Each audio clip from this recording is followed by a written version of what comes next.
शायद और कुछ। दीदी चाय पियोगी? पिंकू लगभग चिल्लाते हुए बोला। हाँ। मैंने धीरे से सिर हिलाकर अपनी स्वीकृति दी। आज सुबह से ही मन कुछ उदास उदास सा था। सुबह बिस्तर से उठकर सीधे लॉन में ही आकर बैठ गई। कुछ देर बाद ही पिंकू चाय ले आया और सामने वाली कुर्सी पर बैठकर आज का अखबार पढ़ने लगा। चाय अच्छी बनी है। मैंने चाय खत्म की ही थी कि उसने एकदम से चिल्लाकर पूछा, रजनी दीदी आज का अखबार पढ़ा? नहीं अभी नहीं, मैंने कहा। जरा देखो तो सही। उसने अखबार मेरी तरफ बढ़ाते हुए कहा। मैंने भी उत्सुकता व शीघ्रता से उससे अखबार छीनते हुए पूछा, ऐसा क्या लिखा है? और मैं अखबार का प्रथम पृष्ठ देखने लगी। ओ माय गॉड, ये क्या हो गया? ऐसा नहीं होना चाहिए था। पिंकू अपने में ही बड़बड़ाता जा रहा था, पर मुझे तो जैसे सांप सूंघ गया। एक पल के लिए ऐसा लगा कि जैसे शरीर में जान ही न हो। मैं कुछ भी सोचने समझने की स्थिति में नहीं थी। मैं कुछ नहीं बोली, चुपचाप वहाँ से उठकर अपने कमरे में आकर लेट गई। मन में न जाने कितने विचार उठने को मचल रहे थे। आंखों के सामने हर पल हजारों चित्र बनते और बिगड़ते जा रहे थे। अभी कल की ही तो बात है, जैसे क्लासरूम में बच्चों का शोर तेज होता जा रहा था। मैं तेज कदमों से क्लासरूम की ओर बढ़ रही थी। वहाँ पहुँचते ही मैंने अपना आज का टॉपिक ब्लैक बोर्ड पर लिख दिया और पढ़ाना शुरू कर दिया।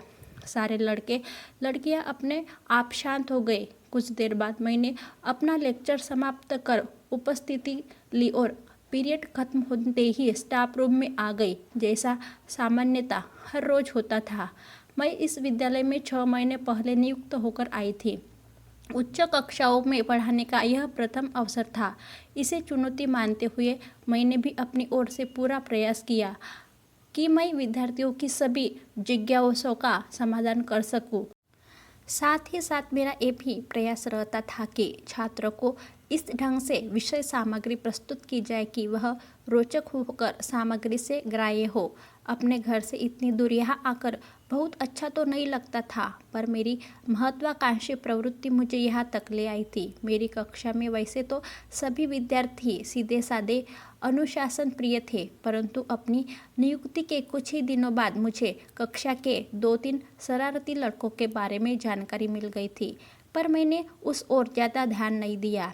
परंतु जब एक दिन उन्हीं छात्रों ने कक्षा में पढ़ाते समय मुझसे प्रश्न पूछा शुरू कर दिया, मैंने भी यथासंभव उनको संतुष्ट करने योग्य उत्तर दिया। पर धीरे धीरे मैंने महसूस किया कि ऐसा सिर्फ मुझे परेशान करने के उद्देश्य से किया जा रहा है। मेरे द्वारा दिए गए उत्तर में उनकी कोई रुचि मुझे दिखाई नहीं दी।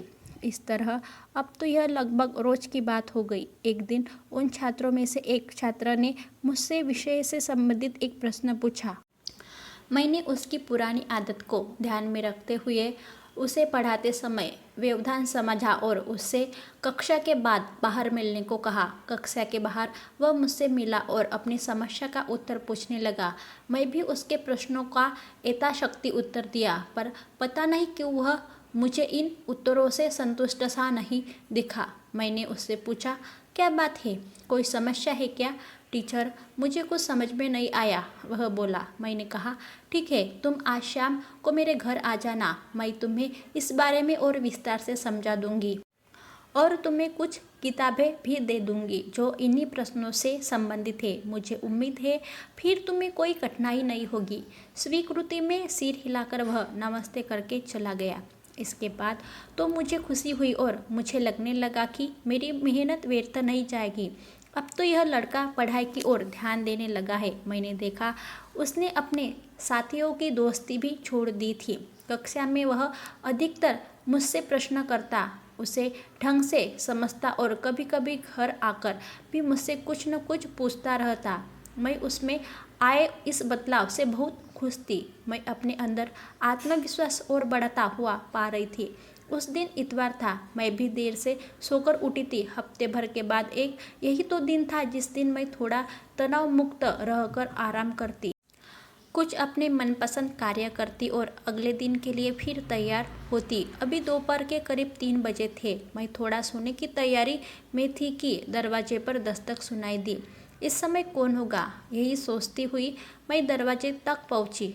कौन है? मैंने पूछा। जी मैं सुधीर।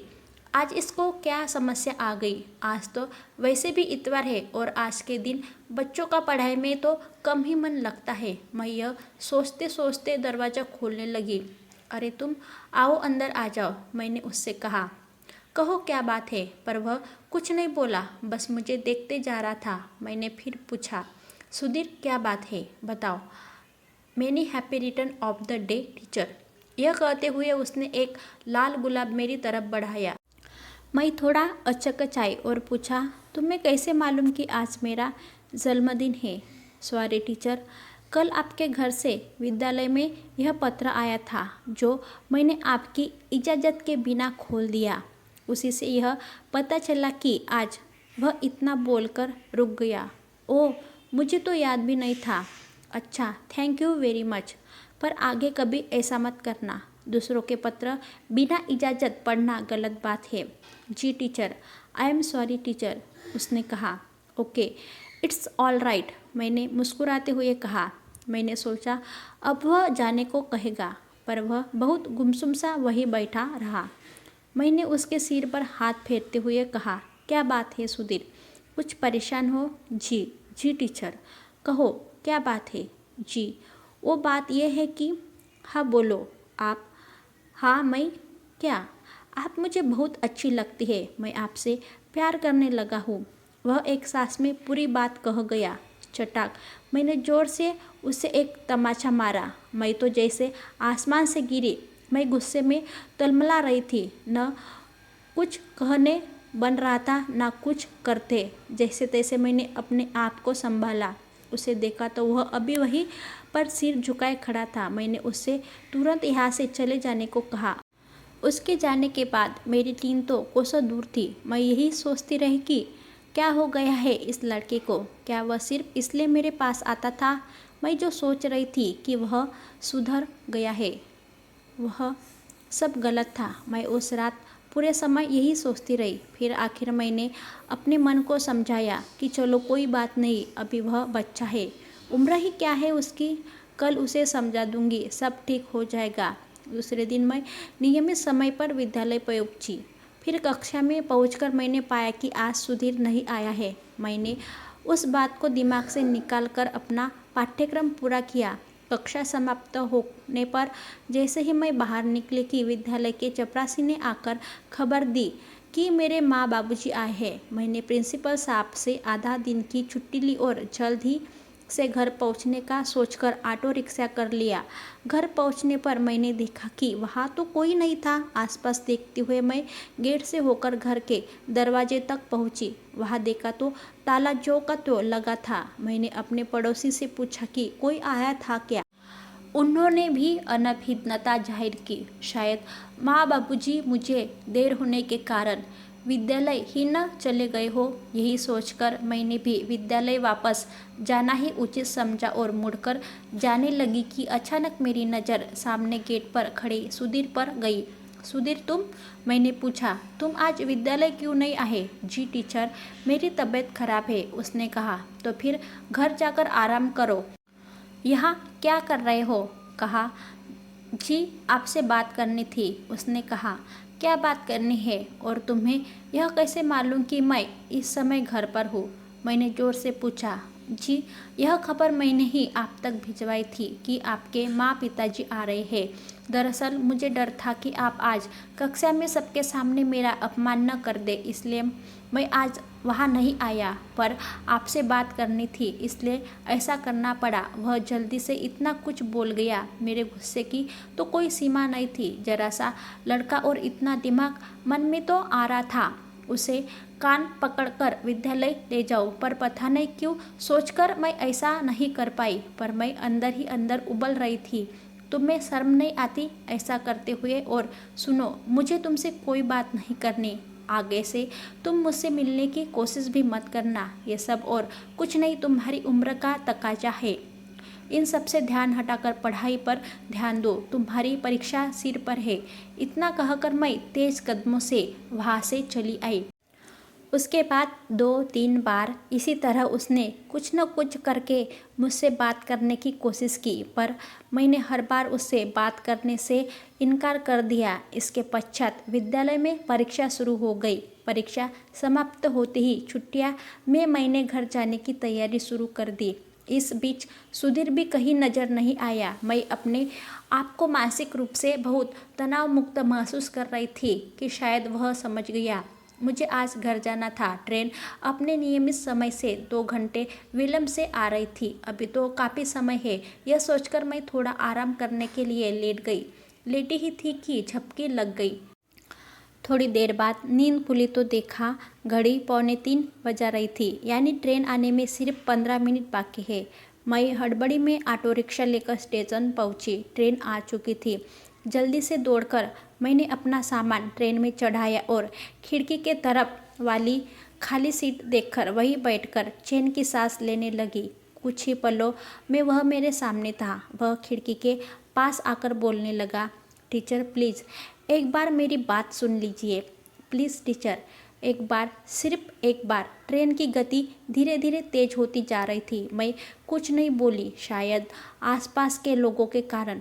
मैं जानती थी यदि मैंने उससे कुछ बोलना शुरू किया तो मैं अपने पर नियंत्रण नहीं रख पाऊंगी और एक सार्वजनिक स्थल पर इस तरह का व्यवहार अशिष्टता होगी। यह सोचकर मैं चुप रही। वह दौड़ता हुआ यही बात दोहराता रहा। मैं सिर्फ उसे देखती रही। उस क्षण वह मुझे बहुत बेबस सा लगा। इस बीच ट्रेन प्लेटफॉर्म छोड़ चुकी थी। वह मेरी नज़रों से बहुत दूर एक बिंदु सा दिखाई पड़ रहा था। घर आकर भी 1-2 दिन तक मुझे उसका इस तरह ट्रेन के पीछे भागना और चिल्लाना ध्यान आता रहा, परंतु धीरे धीरे सब सामान्य हो गया। मैं अपनी साल भर के बाद मिली छुट्टियों का आनंद लेने लगी। पर आज ये क्या हो गया? मैं जैसे निद्रा से जागी, दौड़कर फिर लॉन में गई। आज का अखबार वही पड़ा था। सुधीर, हाँ सुधीर ही तो नाम था उसका। क्या वो ऐसा कर सकता है? ये बात मेरे दिमाग में कभी क्यों नहीं आई? वो इस दुनिया में नहीं रहा। इस बात पर मैं यकीन ही नहीं कर पा रही थी। उसने स्वयं को ख़त्म कर लिया। मेरा मन यह मानने को तैयार ही नहीं था। क्या उसके ऐसा कदम उठाने की जिम्मेदार मैं हूँ?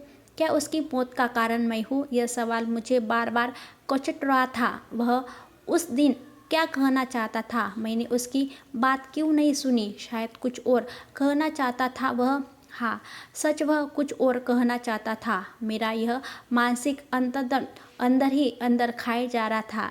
समझ में नहीं आया किसे दोष दूँ, खुद अपने आप को या इस आज की युवा पीढ़ी को, जो न जाने किस दिशा में जा रही है। कौन संभालेगा इसे? कौन इसे सही रास्ता दिखाएगा? शायद समाज को आज फिर किसी महापुरुष की ज़रूरत है कोई इस दुनिया में जो इस नई पीढ़ी का नायक बन उसे उसके उचित गंतव्य तक पहुंचा सके, नई दिशा दे सके, उसे भटकने से बचा सके। काश मैं ऐसा कर पाती।